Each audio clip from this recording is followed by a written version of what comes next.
पुत्रों के, अपने बालकों के पिता बैरी है। ये न बालों न पाठिता, जो अपने बालकों को पढ़ाते नहीं हैं। क्योंकि जो शिक्षित नहीं रहेंगे वो कैसे लगेंगे? अच्छा वस्त्र भले धारण कर लें, लेकिन लगेंगे कि हंस मध्य बको यथा, जैसे कि हंसों के मध्य में कोई बकुला हो। क्योंकि वस्त्र बढ़िया पहनने से आप अच्छे दिखते रहेंगे, लेकिन जब आपका मुख खुलेगा, आपकी बातों से आपकी वास्तविकता का पता चल जाता है, फिर आपके उस पहनावे का कोई मतलब नहीं रह जाता। इसलिए जीवन में शिक्षा बहुत जरूरी है। तो गर्गाचार्य जी बताते हैं कि वसुदेव जी, आजकल शिक्षा के लिए उज्जैन की ओर लोगों का जाना बहुत हो रहा है। वहाँ पर वहाँ के कुलपति हैं इस समय संदीपनी मुनि, बढ़िया शिक्षा दीक्षा दिया जा रहा है। तो आप वहीं पर इनके शिक्षा का व्यवस्था बनाएं। फिर संदीपनी मुनि के आश्रम में दोनों भाई शिक्षा के लिए चले जाते हैं और बहुत ही कम समय में सारी शिक्षा को ग्रहण कर लेते हैं। और जब वहाँ से निकलना चाहते हैं तो अपने गुरुदेव के पास में जाते हैं कि गुरुदेव, हम गुरु दक्षिणा के रूप में आपको कुछ समर्पित करना चाहते हैं, तो क्या दें?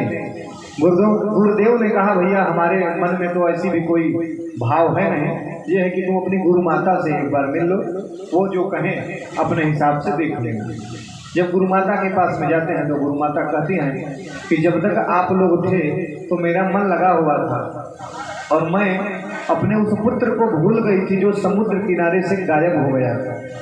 और आप लोगों के साथ में ऐसा कभी अनुभव नहीं हुआ कि मैं संतानहीन हूँ या मेरा कोई बालक बालिका है नहीं।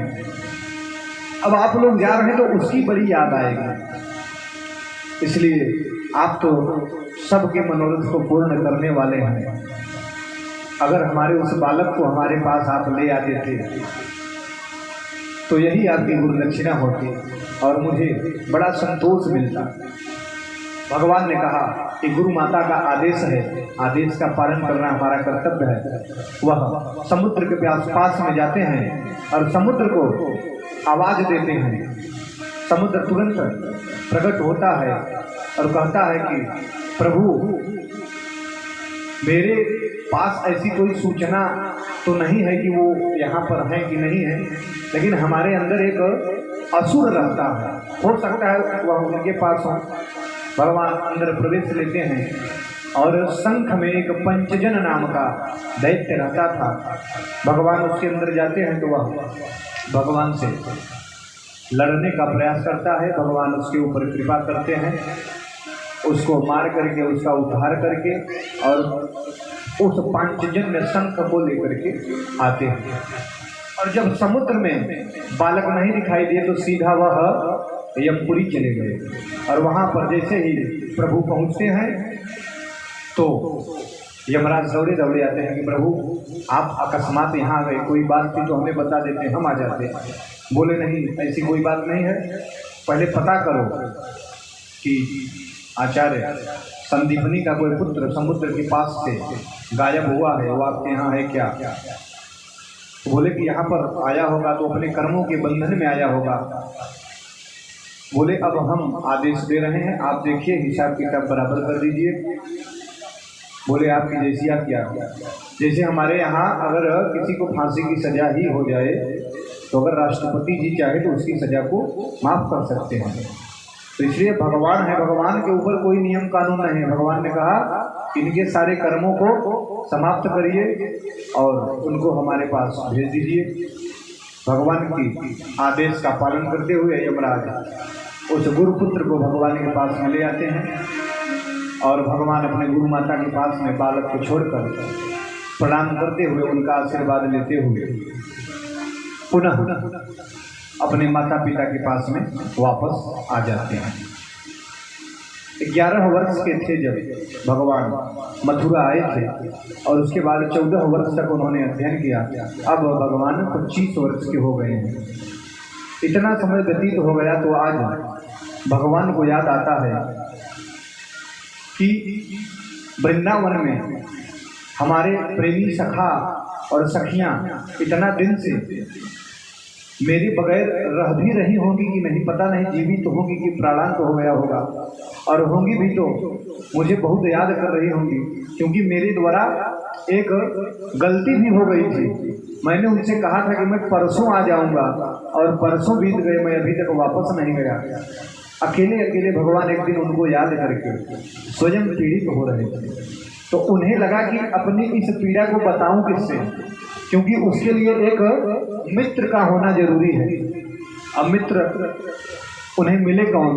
तो उनकी दृष्टि गई उद्धव जी के पास। बोले बड़ा अच्छा पढ़ा लिखा है, बृहस्पति का चेला है और निर्गुण ब्रह्म की हमेशा उपासना करता रहता है, इसलिए योग्य तो है, लेकिन अभी यह हमारे सखा भाव में आ नहीं पाएगा, क्योंकि यह निर्गुण ब्रह्म की उपासना करता है। इसलिए इसे ही निमित्त बनाकर इसको भी इतनी पात्रता दे दी जाए कि यह भी योग्य हो जाए और इसके माध्यम से कुछ सूचना का आदान प्रदान भी हो जाए।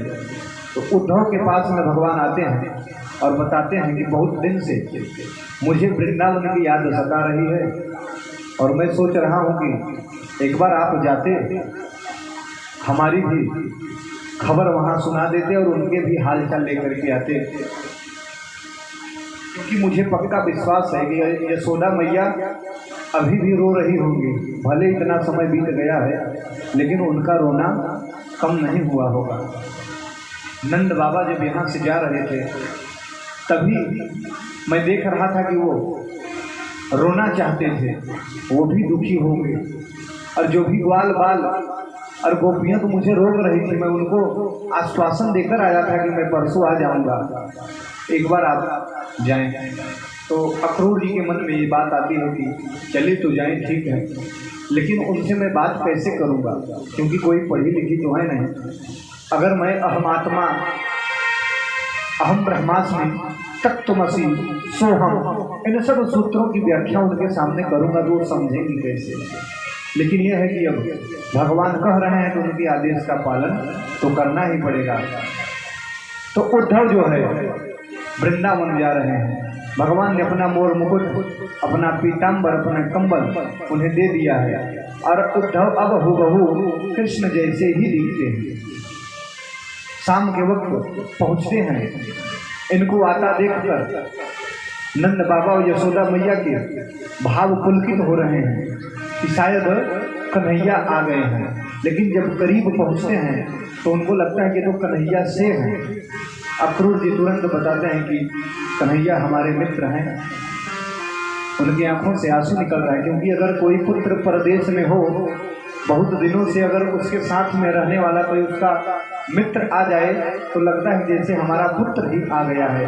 इस तरह से अंदर से प्रसन्न हो रहे हैं, लेकिन तुरंत कृष्ण का हालचाल नहीं पूछते। नंद बाबा कैसे हैं, उग्रसेन जी महाराज, राजपाट सब बढ़िया चल रहा है, आराम से उनको भोजन पानी कराते हैं। जब वह विश्राम की अवस्था में होते हैं फिर आकर के धीरे से पूछते हैं कि कृष्ण की इस समय हाल चाल, स्वास्थ्य बढ़िया है, कृष्ण कैसा है, कभी हमें याद करता है कि नहीं। कभी कभी तो याद करता होगा, रोज न भी करता हो तो 2-4 महीने 6 महीने में एक आध बार हम लोगों की चर्चा करता है कि नहीं। इस तरह से प्रश्न कर रहे हैं और नंद यशोदा मैया तो केवल सुन रही हैं, कंठ उनका अवरुद्ध है, कुछ बोल नहीं पा रही हैं और रो रही हैं। सोच रहे थे कि इनको समझाएंगे आकर के, और भगवान से इतना लगाव देख करके उद्धव को स्वयं समझ में नहीं आ रहा है कि मैं किस बारे में बताऊं। बस वह बखान करते हैं कि आप लोग परम सौभाग्यशाली हैं कि ऐसा जो परब्रह्म पूरे पृथ्वी की रक्षा करने के लिए यहाँ पर आया हुआ है, वह आपके यहाँ जन्म लिया है। कितनी सौभाग्यशालिनी है आप, उन्होंने आपका स्तनपान किया है, वह भी आपको हमेशा याद करते रहते हैं। ऐसे ही अनेक स्तुति और प्रशंसा करके समझाते हैं। और फिर जब सुबह यमुना स्नान के लिए निकलते हैं तो गोपियों को लगता है कि अरे अचानक से ये कृष्ण यहाँ कैसे आ गया और इसकी सूचना नहीं मिली। जब धीरे धीरे सब उनके पास में आती हैं तो देखती कि अरे ये तो कृष्ण नहीं, कृष्ण जैसा कोई है। और गोपियां वहां पर उन्हें उलाहना दे रहे, सुना रहे हैं कि अच्छा स्वयं नहीं आया है, अपना सखा भेजा है यहाँ पर हम लोगों के हाल चाल लेने के लिए कि हम अभी जिंदा भी हैं या मर गई हैं। अरे उसके जैसा निर्दयी तो आज तक कोई नहीं हुआ। कितना निर्दयी है वो और कितना धोखेबाज है।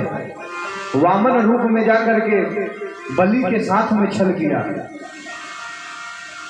वराह रूप में आकर के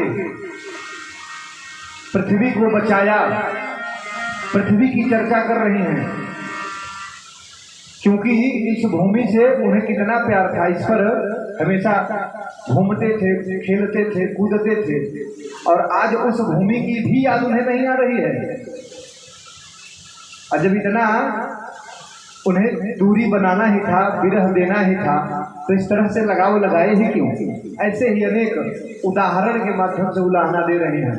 उद्धव जी को लगता था कि हम इन्हें समझाएंगे, इनका हर युग में अवतार होता है, अनेक जन्म लेकर के ये आते हैं, इन्हें तो पहले से ही मालूम है। इस तरह से उलाहना देकर के समझा रहे हैं और उद्धव जी फिर उन्हें समझाना चाहते हैं, लेकिन कुछ भी उनके मुंह से निकल नहीं पाता। फिर भी वह प्रयास करते हैं कि कुछ इन्हें हम बताएं, भगवान के स्वरूप के बारे में समझाएं कि वह जब यहाँ पर अवतरित हुए हैं तो वह किस उद्देश्य से आए हैं, उद्देश्य को बताने लगते हैं। और तब जो है गोपियाँ उन्हें कहती हैं कि हे उद्धव जी, आपने अभी इस मार्ग का अनुगमन नहीं किया है, इसलिए आप हमारी बात नहीं समझ रहे और हम आपकी बात समझने में समर्थ नहीं हैं।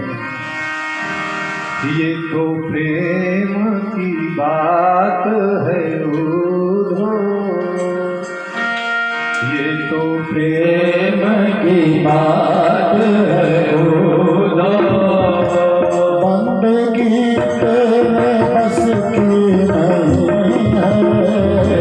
ये तो प्रेम की बात है उद्धव, बंदगी तेरे बस की नहीं है। ये तो प्रेम की बात है उद्धव, बंदगी तेरे बस की नहीं है।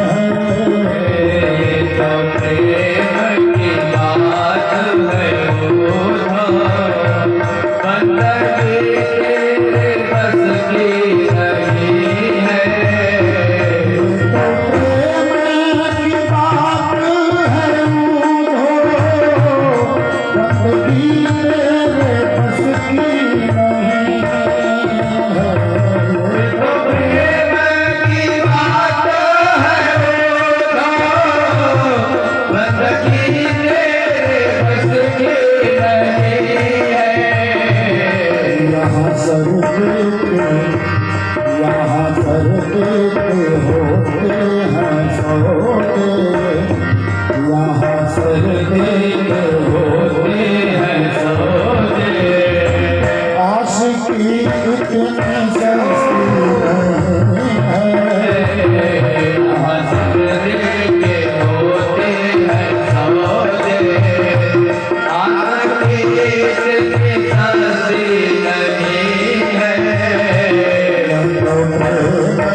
तन तन में होती है पूजा, सर झुकाने की फुर्सत नहीं है, तन तन में होती है पूजा, सर झुकाने की फुर्सत नहीं है,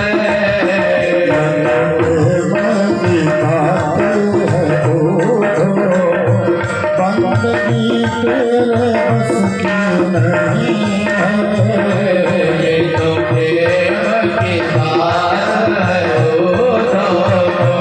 बंदगी तेरे बस की नहीं है।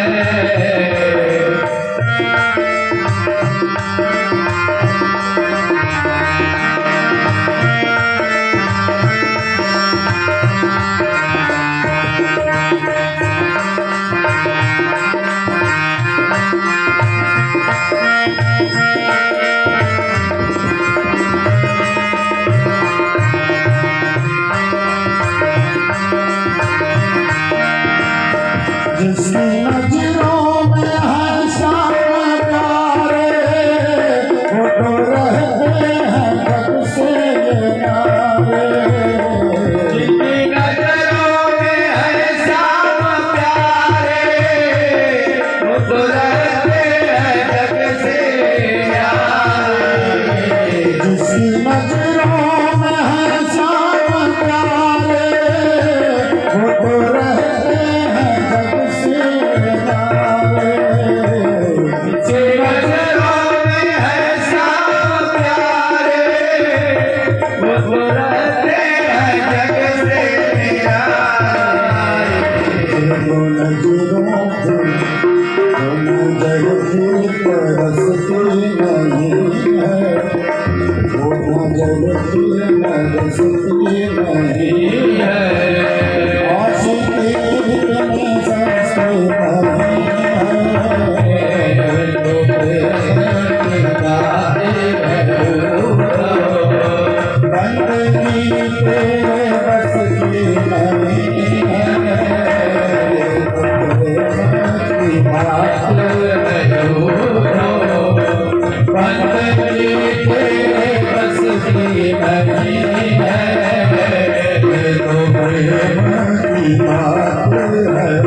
इस तरह से गोपियाँ भगवान के बारे में बात कर रहे हैं, उलाहना दे रहे हैं। तब तक वहाँ पर एक काला सा भंवरा गुंजायमान होता हुआ उन लोगों के पास में आकर के ठहर जाता है। अब गोपियाँ भंवरे से बात करना प्रारंभ करती हैं कि ये जो भंवरा है ये भी कान्हा ने ही भेजा है। अरे जो भंवरे होते हैं ना, इनके स्वभाव हमारे कान्हा से खूब मिलते हैं। ये उनके ही सखा मालूम होते हैं, उनके ही जाति के दिखाई देते हैं। क्योंकि जैसे ये पुष्पों के रस लेकर के छोड़कर चले जाते हैं, उसी तरह से कन्हैया ने भी हम लोगों के साथ में समय व्यतीत किया और जब हमसे ऊब गया तो हम लोगों को छोड़ करके चला गया। ये भी कपटी है और वो भी कपटी है। देखो इसके मूछें लाल लाल ऐसी लग रही हैं कि जैसे ये मधुपुरी में वहाँ की स्त्रियों के स्पर्श से इसके मूछें लाल हो गई हो। भौरों जो काले भौरे होते हैं ना, उनके जो रोए होते हैं लाल दिखाई देते हैं। इस तरह से प्रत्यारोपण करते हुए अनेक उपमाओं से उलाहना देती हैं। अरे सब देख रहे हैं उद्धव जी महाराज, अरे सब देख करके उनके मन में आता है कि कितनी भाग्यशाली है ये लोग। उनकी प्रशंसा करते हैं कि अहो यूयं स्म पूर्णार्था भवत्यो लोक पूजिता वासुदेवे भगवती यातामित्यर्पितं मनः। इस स्थिति को, इस भक्ति को पाने के लिए ही तो लोग यम नियम आसन धारणा ध्यान समाधि प्राणायाम का प्रयोग करते रहते हैं कि इस स्थिति में पहुंच जाएं। और आप लोग तो उस ब्रह्म के स्वरूप से परिचित होते हुए भी उसके लिए ये भाव रखे हैं, इसलिए आप धन्य हैं। आप इस लोक में पूजनीय हैं। इस तरह से बार बार उन्हें धन्य धन्य कहते हुए उनके चरणों में लेट जाते हैं उद्धव जी, और उनके चरण रज को अपने सर में धारण करके फिर वापस भगवान के पास में आते हैं। और अब आकर के भगवान को ही उलाहना दे रहे कि वास्तव में आपके जैसा निष्ठुर मैंने किसी को नहीं देखा, आप इतने कठोर हैं। कृष्ण को लगा कि ये इनकी बात करने की शैली आज बदली सी मालूम हो रही है। बोले रे भैया उद्धव, आपको होगा क्या है? आपकी तो बात ही बहुत, आपके विचार सब बदले से लग रहे हैं। जो ज्ञान विज्ञान की बात किया करते थे, आज वह प्रेम की बात करते हैं, विरह की बात करते हैं, तड़प की बात करते हैं। भगवान कहते हैं हम तुम्हें इसी स्थिति में तो ले जाना चाहते थे, अब तुम परिपक्व हो गए हो। तुम्हारे अंदर ऐश्वर्य भाव को परिपूर्ण था, लेकिन माधुर्यता की कमी थी। अब तुम वृंदावन होकर के चले आए हो, अब तुम हमारे पक्के सखा हो गए हो, क्योंकि तुम्हारे अंदर भक्ति का जो विरह का जो पीड़ा है ना, वो भी आ गया है। और दो पीड़ित व्यक्ति आपस में बात कर सकते हैं। बोले यहाँ पर कोई मुझसे बात करने वाला कोई हमारा सखा नहीं था, अब हम आपसे सुख दुख बात कर सकते हैं। इस तरह से दोनों वार्तालाप करते हुए अपने मन को स्थिर करते हैं। अब शुक्राचार्य जी महाराज परीक्षित से कहते हैं कि परीक्षित, जब भगवान ने कंस को मार दिया और उसकी पत्नी अस्ति और प्राप्ति अपने पिता जरासंध के यहाँ गई, तब तो जरासंध बहुत क्रोधित हुआ और इनको मारने का प्रण कर लिया और बार बार प्रयास करता। 17 बार धीरे धीरे उसने प्रयास किया और 17 बार पराजित हुआ। अब की 18वीं बार ब्राह्मणों से पूजा अनुष्ठान शुरू करवा करके जब यह भगवान को मारने का योजना बनाता है, तो सबसे पहले काल यवन को भेजता है। अब भगवान सोचे कि अब युद्ध करते करते बहुत हो गया, अब युद्ध नहीं करेंगे। तो जब काल यवन इनको मारने के लिए आता है, तो भगवान भागना शुरू कर देते हैं और भागते भागते ये तो गुफा में जाते हैं, जहाँ पर मुचकुंद ऋषि विश्राम कर रहे थे। देवासुर संग्राम में भगवान की देवताओं की मदद किए थे मुचकुंद जी, और जब देवासुर संग्राम समाप्त हो गया तो भगवान बोलिए आपको क्या चाहिए? तो उन्होंने कहा कि मैं अब थक गया हूँ, मुझे विश्राम करना है। तो भगवान ने कहा आप जाइए, एकांत जगह है, वहीं पर विश्राम करिए। आपको असमझ अगर किसी ने जगा दिया तो वह जल कर राख हो जाएगा। भगवान उसी गुफा में घुसे और जहाँ पर मुचकुंद ऋषि लेटे हुए थे, उन्हीं के ऊपर अपना पीताम्बर रख करके भगवान आगे निकल गए। और जब काल यवन आया तो सोचा कि भगवान ही यहाँ पर छुपे हैं, और उसने अपने पैर का प्रहार कर दिया और मुचकुंद जी क्रोध में उठे और जैसे उनकी नजर उसके ऊपर पड़ी, वहीं पर जलकर राख हो गया। काल यवन के मरने की खबर जब उसने सुना, अब तो पूरे सेना के साथ में आकर के मथुरा को घेर लिया। और भगवान बोले कि अब इससे लड़ना नहीं है। बंदाऊ बोले कि लड़ोगे नहीं तो लोग तुम्हें रण छोड़ कहेंगे, युद्ध से भागने वाला कहेंगे। भगवान बोले हमारे नाम तो रोज कुछ न कुछ बढ़ते ही जा रहे हैं, तो एक नाम और बढ़ जाएगा। तो बोले अब हम लोग चले जाएंगे तो 3 लोगों का क्या होगा? बोले इनके लिए मैंने समुद्र के टापू में तो द्वारिका पूरी बनाई है, अब ये सब वहीं पर रहेंगे। फिर सबको वहाँ पर सुरक्षित पहुँचाकर और जरासंध को चकमा देने के लिए उनके सैनिकों के सामने प्रहर्षण नामक पर्वत पर आकर के वहाँ से समुद्र में घुस जाते हैं और समुद्र से ही द्वारिका में चले जाते हैं। और उस पर्वत पर इन्हें जाते हुए देख जरासंध आग लगवा देता है, तो उसे लगता है कि अब ये दोनों मारे जा चुके हैं। और जरासंध भी निश्चिंत है और भगवान भी इसको चकमा दे करके आकर के द्वारिका में आनंद से रह रहे हैं। फिर